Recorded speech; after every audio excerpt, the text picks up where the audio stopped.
Video journal number 4, January 26, 2025. Dang, I feel like the year is flying by. It really feels like just yesterday I did my first video journal entry. But here we are on the fourth one. I keep telling myself, I kept telling myself like last week, I was like, oh, next week video journal entry, it's going to be in the daytime. I'm going to be bright-eyed and energized. I'm not going to be tired. Well, here I am again at nighttime with sleep knocking on my door. But alas, here we are. I don't know. Where do I start? I feel like, actually, no, I don't feel like, but the week has been like just so much happening. I've done so much. I was in Takayama just like not a few days ago, like yesterday I was in Takayama. I did a 6-hour public transit ride to a new town here in Japan. It's been a lot. But I'm having fun though. I'm having a good time. Today I filmed a lot of content for my pottery channel. And even though I had a good time and I had a good day and I saw new things, I couldn't help but to think to myself, like, what is all of this for? Like, what am I doing everything for? Is it even worth it? Like, nothing's going to happen with it. Why am I doing this? And I was just thinking about, like, what is life right now? Not what is life right now, but I was thinking, like, what is everything for? I was thinking about my current job. I was thinking about how this trip is about to come to an end soon, and then it's going to be, like, back to every day. And that's making me a bit sad. It's making me think about how life isn't what I want life to be. So then it's like, okay, well, how do I get there? What am I doing to get there? Is anything working? And it's just, I don't know. And I felt really weird. And I felt like I was pretty happy the majority of my trip. But I don't know. Like certain thoughts were just like creeping to me. I don't know.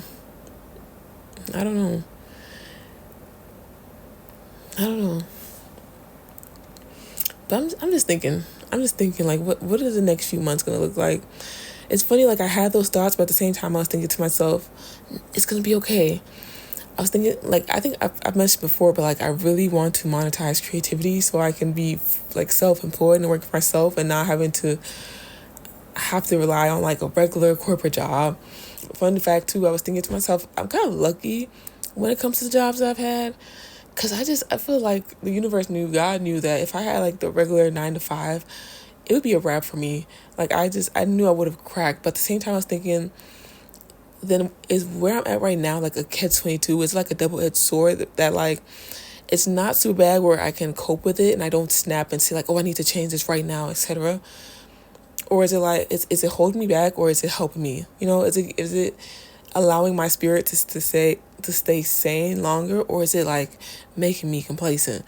And I was just thinking about all of that. But as I was thinking about that, I thought to myself, and as I was thinking about like, what is everything for? What is it worth? What am I doing? All of the things that I'm doing. Why am I creating certain things? I also thought to myself, like, it will work. It will work. Like, I will monetize this. I will be working for myself. There will be fruits of this labor. I don't know. This sounds like a ramble. I didn't want it to be a ramble, but I guess it feels like a ramble. But I guess it makes you think. Like for people, if anybody who's succeeded in the things that they wanted to do, like truly succeeded, not like halfway in between, not like, oh, I'm pushing forward little by little, but have gotten to the exact place that they want to be. Did you have those like thoughts that was like, what is it worth? What is it for? Like nothing is working. There's no point. Did you have those thoughts, or did you always feel like I'm getting somewhere? Like it's happening right in front of me. I don't know. That's just what I was thinking about. And it's so weird because I feel like the like leading up the weeks, the days leading up to like today and yesterday, I have been like relatively tame and relatively calm and like relatively happy days, I think. Or I don't know, maybe things were just brewing in the back burner. Those are my few thoughts.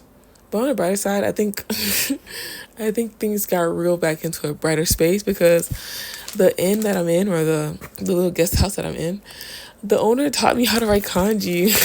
Her son. Hold on. It got serious. Let me show you one example.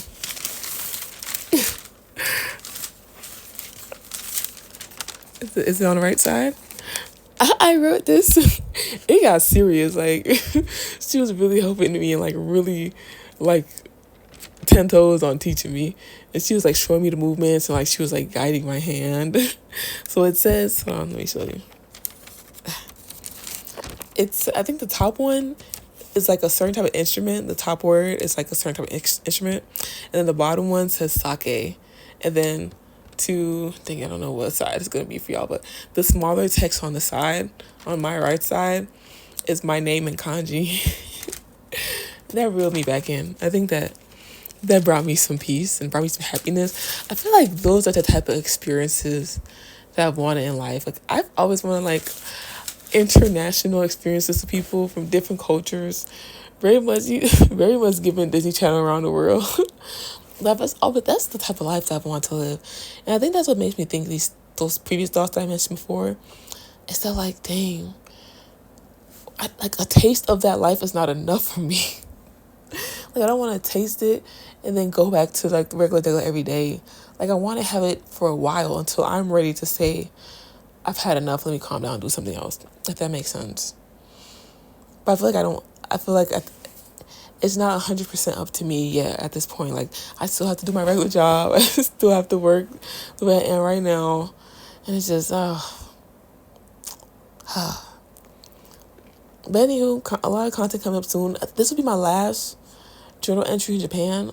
That's making me sad. It's crazy because I feel like my last trip to Japan, I had a fun time, but like at the end of that, like 10 days, I was ready to go home. Like I was like, okay, I've done what I need to do. I'm ready to go home. This time around, like I really, really, really, really, really have enjoyed this trip.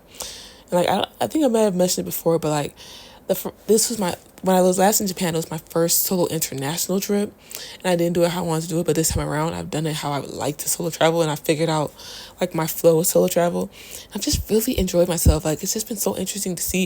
And it's crazy because apparently Japan is like the size of California, and it's like, dang, it's so much happening. And and that's on public transportation, and a good solid public transportation where you can see different parts of the country for a relatively tame price. I feel like everybody and their mamas travels better than us in the U.S. Like even traveling state to state in the U.S. can be like too much. That's why we so down bad in the U.S. Because everybody else, I feel like travel seems so accessible. Like in Europe and then in Asia. Low key in Africa, I'm not 100% sure in Africa. I feel like as a foreigner traveling in Africa, it's not as accessible because even like I'm Ghanaian, even though I was born in the U.S., but like my visa didn't get approved fast enough, so I couldn't just go to Ghana. And I feel like even going between like short borders here and there are like harder to get through, you know? Probably due to colonialism. Probably due to colonialism, I can imagine. But anywho, that's it for my journal entry, my ramble. Check in next week. Back at home. Anyway, see you later. Bye.